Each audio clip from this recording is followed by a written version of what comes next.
A pregação de hoje tem como título Quando a teologia fere em vez de curar. Estamos novamente na série de Jó, dando sequência ao embate que Jó enfrenta com seus amigos e vamos fazer a leitura agora de Jó, capítulo 8. Assim diz a palavra do Senhor. Então respondeu Bildade o suíta: Até quando falarás tais coisas? Perverteria Deus o direito ou perverteria o Todo-Poderoso a justiça? Se teus filhos pecaram contra ele, também ele os lançou no poder da sua transgressão. Mas se tu buscares a Deus e ao Todo-Poderoso pedires misericórdia, se fores puro e reto, ele, sem demora, despertará em teu favor e restaurará a justiça da tua morada. O teu primeiro estado, na verdade, terá sido pequeno, mas o teu último crescerá sobremaneira. Pois eu te peço, pergunta agora às gerações passadas e atenta para a experiência de seus pais, porque nós somos de ontem e nada sabemos, porquanto nossos dias sobre a terra são como a sombra.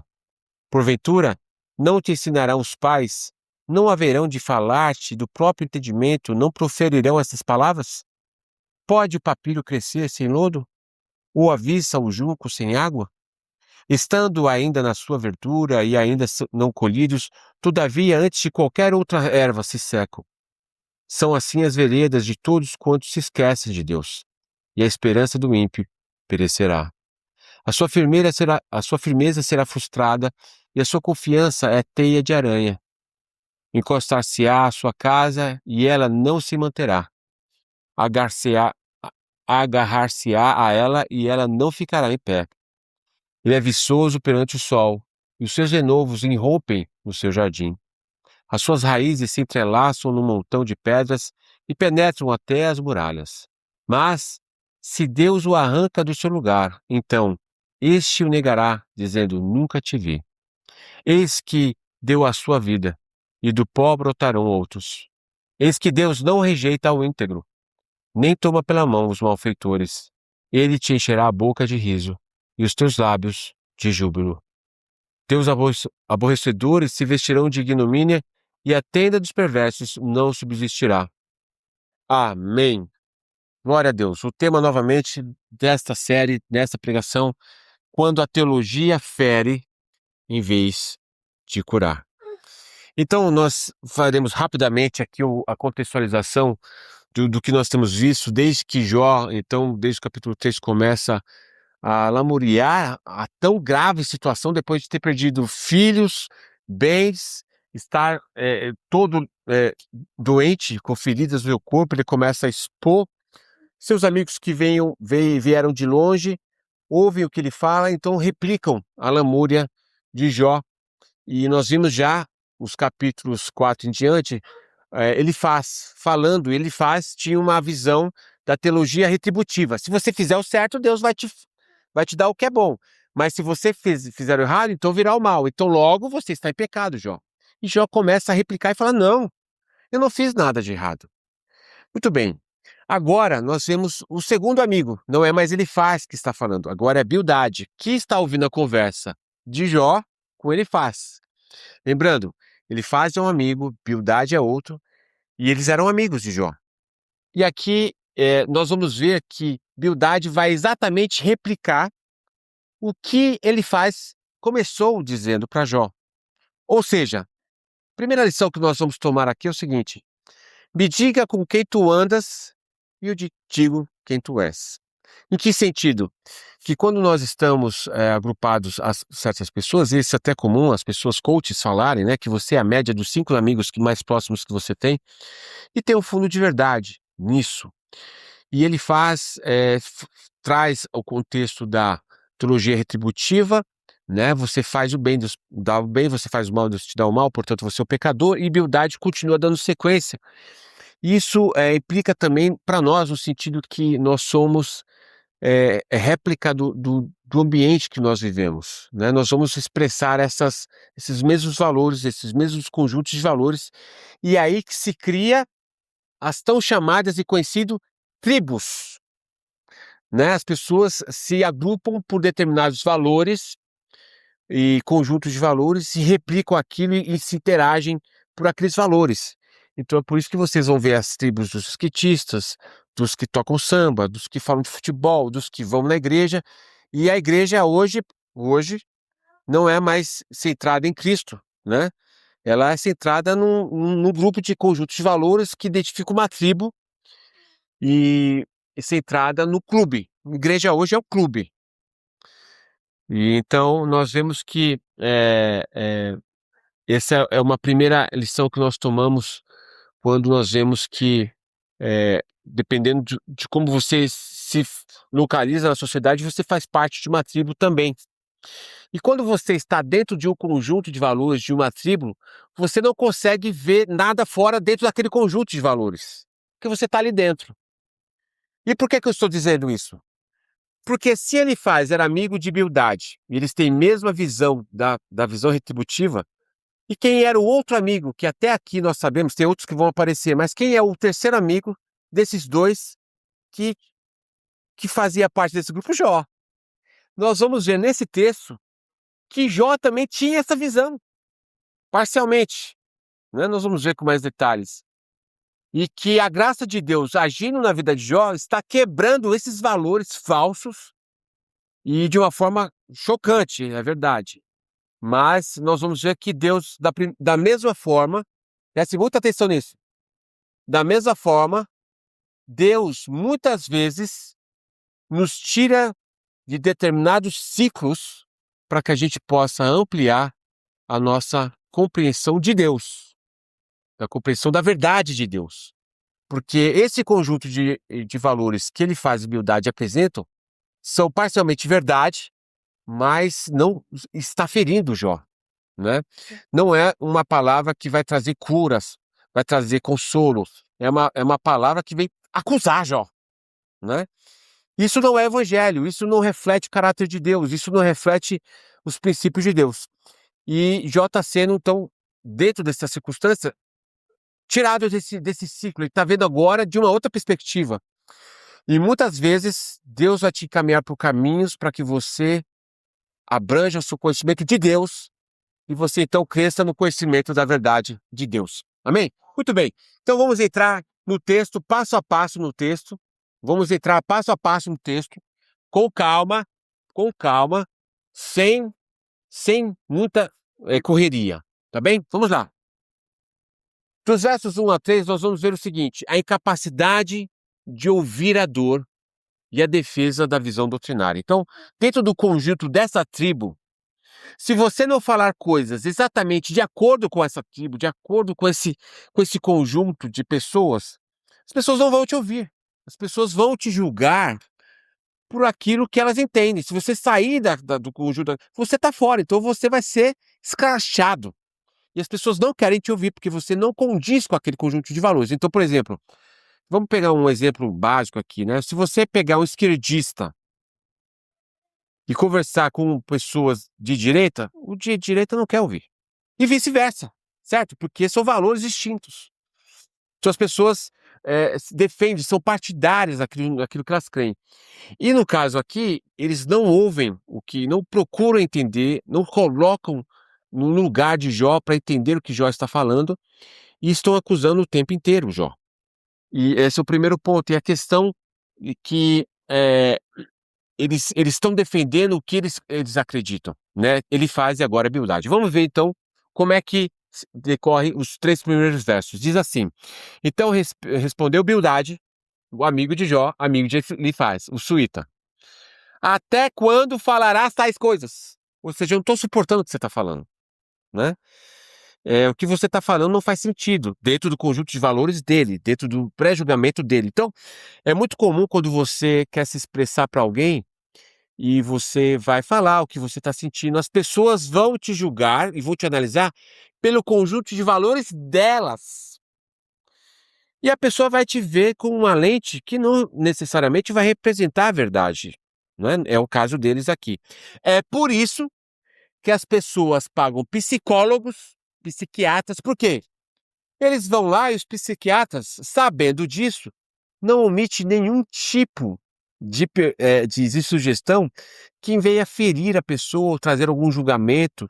Então é muito bom as pessoas irem para o psiquiatra por causa disso, o psicólogo, porque elas são ouvidas, as pessoas querem ser ouvidas. Quando a pessoa está na dor, ela quer ser ouvida. E então, quando as pessoas estão fechadas dentro de um ciclo fora daquilo que a palavra ensina, elas não vão te ouvir e vão te julgar de uma forma drástica, e é por isso que, nesse sentido, vem o tema. Quando a teologia, quando o conhecimento de Deus, que é a teologia, deveria trazer consolo, ânimo, até realmente instrução, até realmente, meu irmão, não pensa dessa forma, mas de uma forma com amor, ele vem, no caso de Bildade, eles vêm ferindo Jó, não é? Então ele fala isso, até quando falarás? Não tem paciência. E o terceiro versículo vai falar assim: perverteria Deus o direito ou perverteria o Todo-Poderoso a justiça? E aqui ele apresenta, quer dizer, você está falando algo que é contra a verdade de Deus. Você está tentando distorcer a verdade de Deus, a justiça de Deus. Então, ele está defendendo Deus, né? Ele está se colocando como assim, eu sou o defensor de Deus. Dentro da perspectiva de quem? Do Deus que ele mesmo projetou no seu coração. Porque Deus escuta. Porque Deus corrige, sim, mas Deus também consola. Há momentos de que você precisa corrigir, mas há momentos também que você precisa consolar. E essa dinâmica, dessa sensibilidade, vem quando você passou por aquela situação e você tem sensibilidade para a situação do outro. Mas quando você está apoiado no seu conhecimento, no seu conhecimento teológico, na sua experiência, você acha que todo mundo está errado e você já ataca a flecha, é justamente uma característica de uma teologia falsa, de uma teologia que não representa o caráter de Deus, que é exatamente isso que nós vemos nesses 3 primeiros versículos, quando Bildade se posiciona como certo, porque ele está fora do problema, e falando, você está distorcendo a verdade de Deus e a justiça de Deus, né, defendendo o seu ponto de vista e demonstrando claramente nenhum tipo de procurar entender e procurar trazer o consolo de Deus, e até mesmo alguma correção, que Jó sim já merecia uma correção, mas não da forma como eles estão apresentando aqui. E por isso que depois Deus fala para Jó orar pelos seus amigos no final do livro. Porque se você ler o livro de Jó e os amigos de Jó falando, você vai ver que você fala assim, nossa, mas eles estão falando só as coisas certas. Só coisas certas. Então, a gente está estudando com cuidado, está estudando com cuidado para entender por que Deus manda depois Jó orar por eles. Muito bem. Dos versículos 4 a 7, nós vamos ver qual é a postura de Bildade. Ele está sentado na lei, né? Na cadeira de Moisés, uma expressão tipo assim, eu estou sentado na lei, eu domino a lei e agora eu vou te sentenciar. Está na posição de juiz. E ele apresenta a teologia retributiva. Qual é a teologia retributiva? Eu vou explicar novamente porque a teologia retributiva, ela implica em causa e efeito, tá bem? Então vamos lá, vamos ver aqui, ó. Olha só o que ele fala. Olha só o que significa aqui estar na posição de juiz. Se os teus filhos pecaram contra ele, também ele os lançou no poder da sua transgressão. O que ele está falando para Jó? Olha, seus filhos morreram porque eles transgrediram. Ele está trazendo uma sentença que ele não sabe, certo? Ele está se colocando como juiz. Quantas vezes as pessoas se colocam como juiz das situações das pessoas? Olha, está te acontecendo isso por causa disso, você fez isso. Essa não deve ser a nossa posição em hipótese alguma. O julgamento que a Bíblia permite e que nós devemos fazer é o seguinte: se a pessoa errou e pecou, roubou, eu falo assim, a pessoa roubou. Então você está falando uma sentença de algo que é um fato, que a pessoa fez de errado e tem base, né, da lei de Deus. Mas a gente não pode julgar situações que a gente não conhece, as intenções do coração, o passado, o futuro, a gente não conhece, a gente não pode determinar nada a respeito das coisas que acontecem. No caso aqui, ele soube que os filhos morreram de Jó, e ele já pressupôs que eles transgrediram contra Deus e por isso que morreram. Por quê? Porque na cabeça dele é a teologia retributiva. Se morreram é porque Deus, porque pecou, percebe? E não é verdade. né? Não é verdade isso. Muito bem. Então, no versículo 5 fala assim: Mas se tu buscares a Deus, o Todo-Poderoso, pedires misericórdia, olha, isso é verdade, né?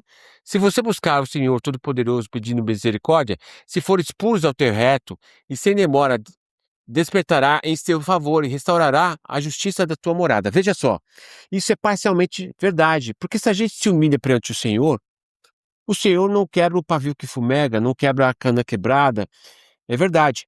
Mas a forma como ele está apresentando aqui é de uma forma retributiva. Se você for bom, Deus vai te retribuir, bom. Quer dizer, ele está tirando a questão de ter um intercessor, um mediador, que é o caso de Cristo. Porque nós, por mais que nós tentamos fazer as coisas perfeitas para Deus, nós vamos falhar. Nós de Deus sempre merecemos a condenação. A lei não vem para nos trazer confiança, mas é para tirar toda a nossa confiança em nós mesmos. Nós não temos condições de cumprir a lei. Não temos condição de cumprir. Então, a visão de humildade é o seguinte: se você fizer o que é certo, Deus vai te dar o que é bom. Mas nós não temos condição de praticar e cumprir a lei. Então, por mais que eu me esforce, por mais que eu tente, eu nunca vou ser justo diante de Deus. E é aí que é a falha da teologia da retribuição. Nós precisamos de um mediador. Nós precisamos de Cristo. E é esse o propósito da lei. Mostrar que nós, por mais que nós tentamos fazer o que é certo, nós não conseguimos. Porque a nossa essência é pecado, nós somos trevas. E é esse que é o erro aqui de humildade. Muito bem, no versículo, e é isso aqui que eu quero ressaltar para vocês. Então, aqui que a teologia da retribuição clássica apresenta isso. Sofrimento com a culpa, né? Quer dizer, você está sofrendo, você tem culpa.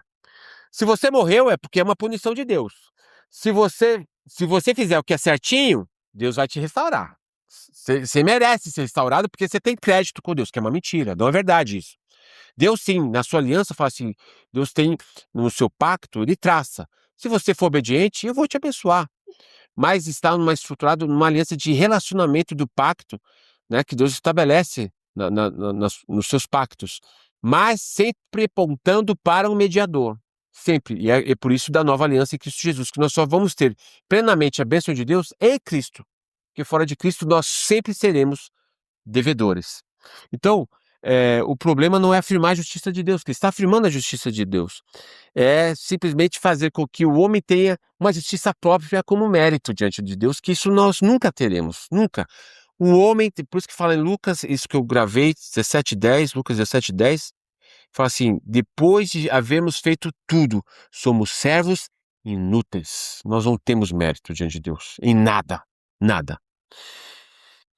E o interessante é que Jó, e aí que está, lembra quando eu comecei dizendo, me diga com quem tu andas e eu direi com quem tu és, que ele faz humildade, estão trazendo esse conceito da teologia da retribuição, mas Jó, em certo sentido, também tinha essa visão. Como é que eu sei disso?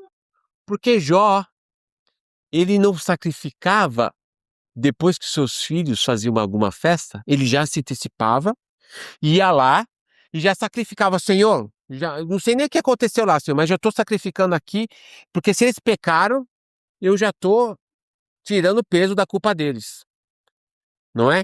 Então, em certa forma, ele usava a teologia da retribuição de uma forma preventiva, para não receber o mal de Deus sobre os seus filhos. E aí o que que acontece? Os filhos dele morrem, eles perdem todos os bens e ele está doente. Imagina a quebra do paradigma na cabeça de Jó também. Eu estava fazendo tudo certo, Deus. Por que está me acontecendo isso? E a grande alamúria dele é essa. Eu não fiz nada de errado. Eu me antecipava, eu prevenia os pecados. E agora eu estou nesse sofrimento. Senhor, por quê? Né? Não deveria ter nascido. É maldito o dia que eu nasci. E ele está falando, eu não pequei. Por que que eu estou passando por isso? Então é aqui que entra a bênção de Deus na vida de Jó. Jó está tendo a sua concepção de mundo, a sua concepção de como ele vê Deus quebrado pelas circunstâncias. Porque o modelo de como ele vê Deus já não explica mais Deus na vida dele. E Deus faz isso conosco também. Nós temos uma visão distorcida de Deus. E Deus, para se revelar para nós, Deus vai usar caminhos diferentes para se revelar para nós, para que a gente então veja e compreenda a profundidade dos caminhos de Deus. E no versículo 7 diz assim: o teu primeiro estado, na verdade, será sido pequeno, mas o teu último crescerá sobremaneira. De certa forma, isso aqui até que ele falou é verdade, porque isso é o que aconteceu com Jó, né? A segunda, ele ficou, ele ficou mais rico no final, e isso se cumpriu, né? Muito bem, vamos prosseguir aqui dos versos 8 a 10. E agora aqui nós vamos ver que Bildade vai apelar, veja só, ele vai apelar para a tradição morta. Vamos ver qual que é a argumentação dele, porque todo conjunto, todo clubismo, todo partidarismo de pessoas, elas se orgulha das tradições, né? A escola de samba, quantos campeonatos ganhou, a tradição dos jogos de futebol, nós temos tantos campeonatos, as igrejas, nós temos tantos anos de teologia, a tradição é o orgulho das tribos, né? E não é diferente aqui. Vamos ver aqui o que ele fala? Pois eu te conheço, versículo 8. Pois eu te peço, pergunta agora às gerações passadas e atenta para a experiência de seus pais. Veja só, tradição, né? O orgulho da tradição, como as pessoas se orgulham da tradição. Porque nós somos de ontem, nada sabemos, porquanto nossos dias sobre a terra são como a sombra. Olha, a tradição tem seu valor? Sem dúvida.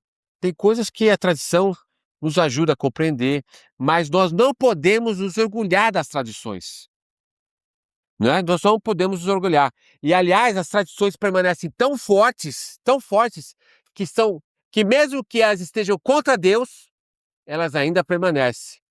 Vou te dar um exemplo. O Natal é uma tradição ímpia, pagã. É uma tradição gentílica, distorcida. Mas as pessoas estão tão acostumadas que as pessoas, mas todo mundo faz, mas... E mesmo as igrejas reformadas se dobram e cultuam o Natal, né? Passamos no Natal e vemos essa terrível posição da igreja corrupta, né? Por causa da influência das pessoas. Todo mundo faz, então se eu não fizer, as pessoas não vêm na minha igreja e as pessoas acabam se adequando. Por quê?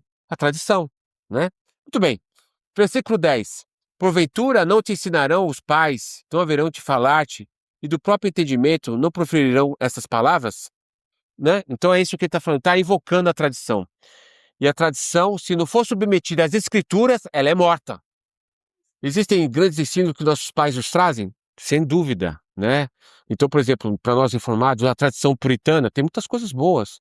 E, enfim, mas sempre submeter às escrituras. Muito bem. Dos versos 11 a 19, olha só o que ele vai falar. Presta bem atenção. Ele vai usar de provérbios, de verdades bíblicas, para dizer o seguinte, para tentar inferir que Jó está errado. Então, olha o que ele vai usar. Ele vai usar figuras de linguagem para falar do junco sem água. O junco sem água cresce? Não.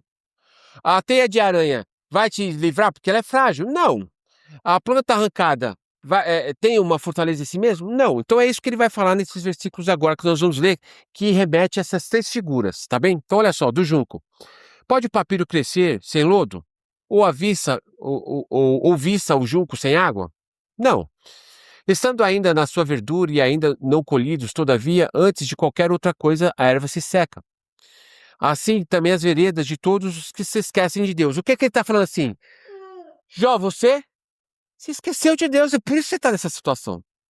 Né? Ele está falando isso. E a esperança do ímpio perecerá. Então você está sem esperança, você está pedindo a morte, porque você se esqueceu de Deus. Ele está julgando, Jó. E aí ele vai falar, a segunda figura, a sua firmeza será frustrada, e a sua confiança é a teia de aranha, quer dizer, frágil, né? Encostar-se-á à sua casa e ela não se manterá, agarrar-se-á a ela e ela não ficará de pé. Ele é viçoso perante o sol e irrompe, os seus renovos se irrompem no seu jardim. As suas raízes se entrelaçam no montão de pedras e penetram até as muralhas. Mas se Deus o arranca do seu lugar, então este negará, dizendo: Nunca te vi. Eis que deu a sua vida e do pó brotarão outros. E aqui nesses versículos ele usa da teia de aranha para falar da esperança, né, que é frágil, e depois da figura de uma planta que é arrancada, que Deus opera isso. Então, ele está usando da verdade, que é uma verdade bíblica, mas de uma forma cruel, condenatória, né, trazendo um peso. Quer dizer, imagine você estar na situação de Jó e outra pessoa vir e acabar de enterrar sua cabeça. Você está tentando levantar sua cabeça debaixo d'água e alguém vem e coloca sua cabeça debaixo d'água, você não tem nem como respirar. É isso que ele está fazendo. Essa é uma teologia morta. Uma teologia que não reflete o caráter de Deus, usando provérbios que são sim verdades, mas não reflete realmente como ele aplica aqui na vida de Jó. Não reflete. Não é a verdade.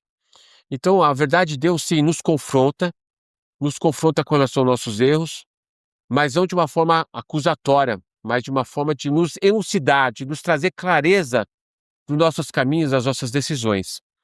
Então, é nisso que a teologia, sem a graça de Deus, ela é morta, tá? E por fim, nos 3 últimos versículos, nós vamos ver dos versos de 20 a 22, que tudo isso porque não se tem a concepção de um mediador, né? Se você fizer o certo, Deus vai fazer. Então, assim, não preciso de um mediador. E então, prossegue ele dizendo no versículo 20 assim: eis que Deus não rejeita o íntegro, ou seja, quem é íntegro? Ele pressupõe que o homem possa ser íntegro. O homem não pode ser íntegro. Nem toma pela mão os malfeitores. 21. Ele te encherá a boca de riso e os teus lábios de júbilo. Os teus aborrecedores se vestirão de ignomínia e a tenda dos perversos não subsistirá. Mas tudo isso baseado no quê? Se você for íntegro. Ou seja, a visão dos amigos de Jó pressupõe uma teologia retributiva onde não existe mediador, né? Não tem conhecimento disso. E é onde que Deus, então, nessa conversa, nós vemos a necessidade de termos Cristo, porque nós nunca cumpriremos perfeitamente a lei de Deus. Nós precisamos do Senhor, nós precisamos de Cristo. E lições e aplicações para nós terminarmos. Quando a teologia fere, em vez de curar, qual que é a aplicação para nós? Nós precisamos abrir os olhos para o clubismo que nós estamos vivendo. Então, o clubismo pode se manifestar em grupos fechados, em grupos abertos, porque hoje a visão do mundo é um clubismo aberto. Todo mundo pensa de uma forma liberal. As pessoas pensam de forma liberal hoje, não é? Então, as pessoas têm a mesma visão com relação ao aborto, com relação à política, em várias coisas que parecem ser normais, porque as pessoas estão sendo formatadas de uma mesma forma de ver. Então, por exemplo, as pessoas pensam em evolucionismo, não creem na Bíblia, negam, falam que Jesus é histórico, foi um grande mestre, mas não é o Salvador. Enfim, tantas coisas. E um clubismo fechado, né? Que as pessoas têm um conjunto de valores e muitas vezes são religiosas e não refletem a glória de Deus. Então, primeiro ponto, nós precisamos avaliar qual é o nosso conjunto de valores, submeter isso às Escrituras. Segunda coisa, quando nós virmos alguém em aflição, nós não podemos emitir juízo sem saber. Nós precisamos ouvir as pessoas, ter paciência e ouvir as pessoas e procurar trazer a verdade de Deus, não condenando, mas trazendo reflexão a respeito da glória de Deus, das verdades de Deus, para que a própria pessoa venha, pelo Espírito Santo de Deus, a ser convencida do erro ou ser consolada, não é? E é nisso que nós precisamos aprender, a ouvir e a ter nosso coração em refletir a verdade de Deus de uma forma que reflete o caráter de Deus, o amor e o consolo de Deus. Amém? Vamos orar.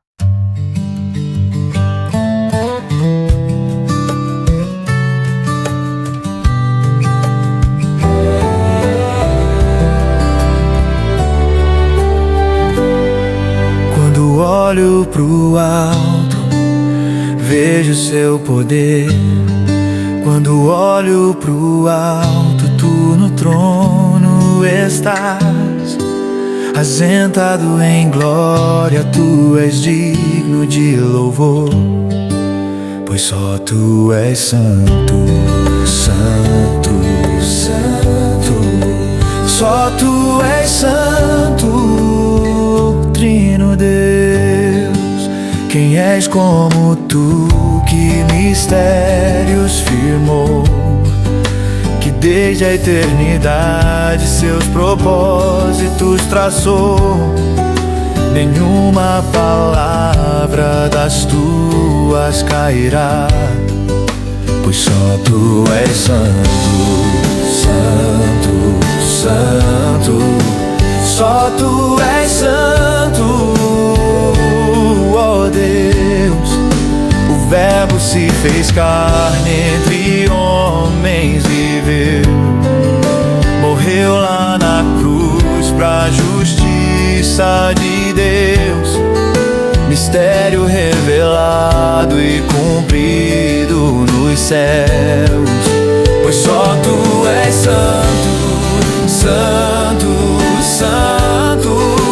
Só tu és santo, Filho de Deus, derramado em glória, os selos abriu. O povo santo na testa marcou, igreja firmado no poder de Deus, pois só tu és santo, santo, santo. Só tu és santo, Espírito de Deus. Quando olho pro alto, vejo seu poder. Quando olho pro alto, tu no trono estás, assentado em glória, tu és digno de louvor, pois só tu és santo, santo, santo. Só tu és santo.